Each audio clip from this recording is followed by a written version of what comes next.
দীর্ঘ ১৭ বছর অপেক্ষার পর বিএনপির ভারপ্রাপ্ত চেয়ারম্যান তারেক রহমানের যে বক্তব্যটি জাতি শুনল, তাতে কিন্তু প্রত্যেকেই অধীর আগ্রহে অপেক্ষায় ছিল বেশ কিছু গুরুত্বপূর্ণ এক ধরনের বক্তব্য তার কাছ থেকে আসবে। সবচেয়ে বেশি যেই জায়গাটি সবাই অপেক্ষায় ছিল, তার মুখ থেকেই তিনি কবে দেশে ফিরবেন, সেই উত্তরটি যেন সুনির্দিষ্টভাবে আসে।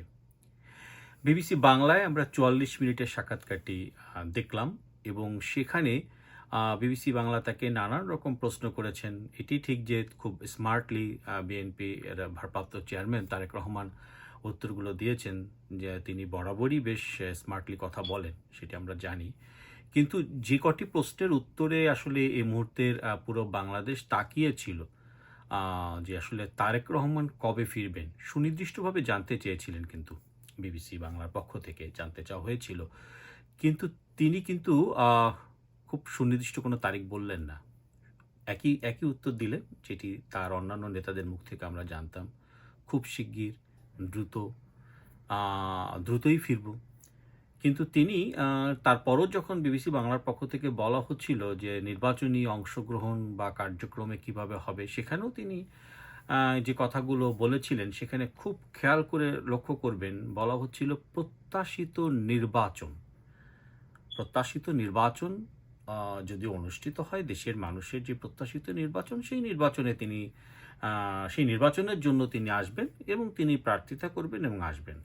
কিন্তু প্রশ্ন হলো যে আবারও সেই কিন্তু একটি শব্দ রয়েই গেল, প্রত্যাশিত নির্বাচন। এখন এর সংজ্ঞা কি, ব্যাখ্যা কি, এটা কিন্তু একমাত্র তিনিই ভালো করে জানেন।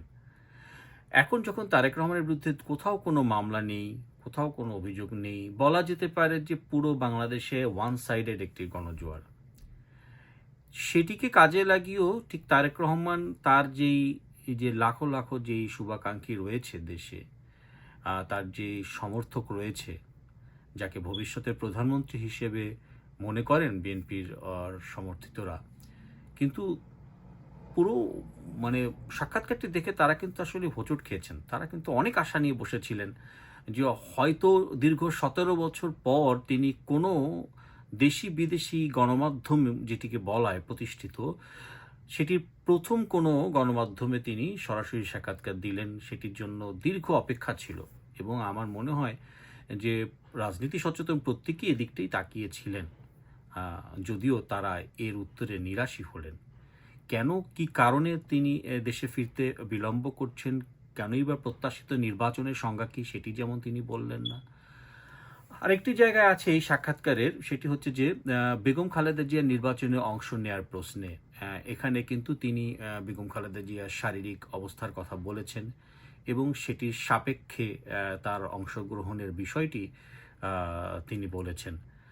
তবে বিবিসি বাংলার তরফ থেকে একটি জায়গায় কিন্তু খুব ভালোভাবে মানে জিজ্ঞাসা করা হয়েছিল যে পরিবর্তিত রাজনীতি যে কারণের জন্য আওয়ামী লীগ বা শেখ হাসিনার এমন পরিণতি, অর্থাৎ পরিবার কেন্দ্রিক রাজনীতি কি বিএনপি রাখবে কি না উত্তরাধিকার সূত্রে, সেটির উত্তর উনি অনেকভাবে দেওয়ার চেষ্টা করে তিনি বিবিসি বাংলাকে বলেছেন, যদি আপনি আমাকে নির্দেশ করে থাকেন।